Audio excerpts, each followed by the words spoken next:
What can we learn about baseball's plans after what Manfred said yesterday?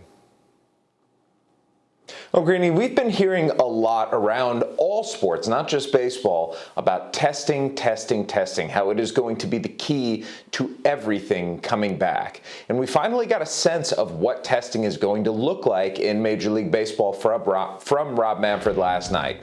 He talked about having multiple tests per week that are going to be sent out to a lab in Utah that Major League Baseball helped pay to retrofit to change it from a drug testing lab to a COVID testing lab. He also talked about point of contact testing. It's another way of saying rapid testing, where if somebody shows symptoms at the ballpark when they get screened, they will have a rapid test right there that can be done somewhere in the range of 5 to 15 minutes. The point is, the players now have a sense of what testing is going to be like and can come back to MLB and say to them, this is sufficient or this is what we need. Tex, what is your sense of that? We'll get to the money piece of it in a minute, but what is your sense, having heard what you've heard, if you were a player, would you feel good taking the field under these conditions?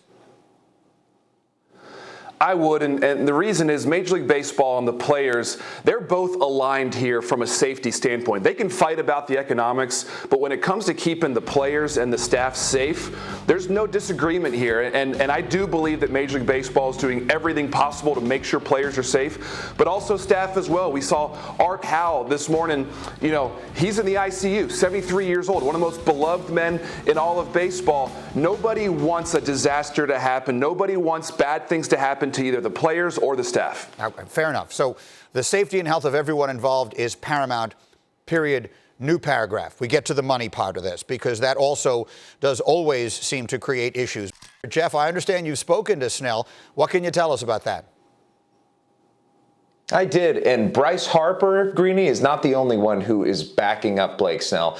I think we have to cut through sometimes the tone or the way that somebody sounds and get to the heart of the message. And what Blake Snell really was trying to say was, hey, I have been playing baseball my whole life with this moment in mind. I have given my blood, I have given my sweat, I have given my tears.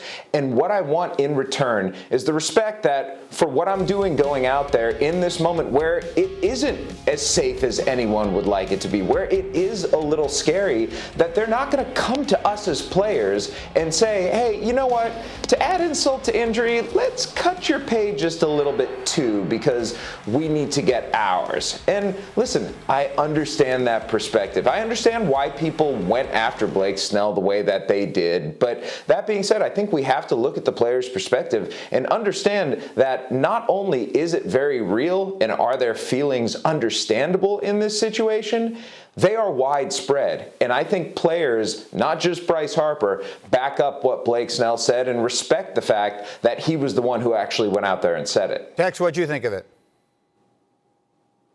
Well, I think Jeff's right. Players are going to stick together on this issue. There's no doubt. They want to make sure they're safe, and they want to make sure that their economic interests are preserved here. And so, players have every right to not play or every right to strike. Owners also have the right to lock out the players if they can't come to agreement. Nobody wants that to happen. So I think the players have drawn their line in the sand. Blake Snell speaks for a lot of guys out there. Maybe other guys would say it a little more lightly. But listen, you got to respect Blake Snell for saying what he said. Whether you agree with it or not, I think the fans ultimately are going to make the decision because they want to see baseball. Yeah. Look, I'll just say again what I said to you guys the other day.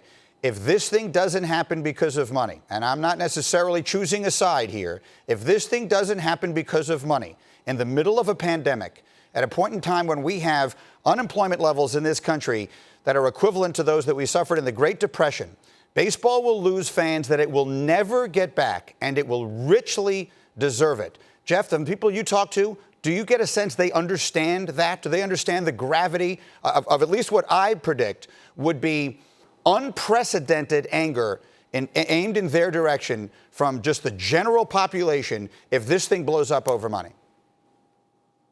Yeah, I think they do get it, Greeny. And remember, earlier this week, I said this is going to be an ugly week.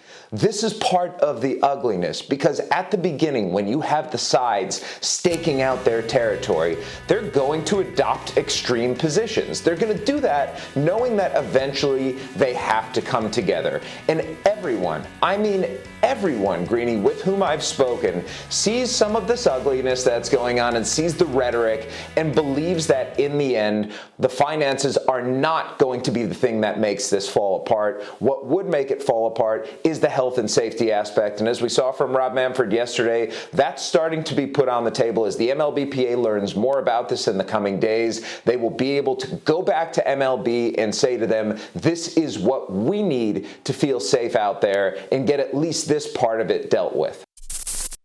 Thank you for watching ESPN on YouTube. For live streaming sports and premium content, subscribe to ESPN+.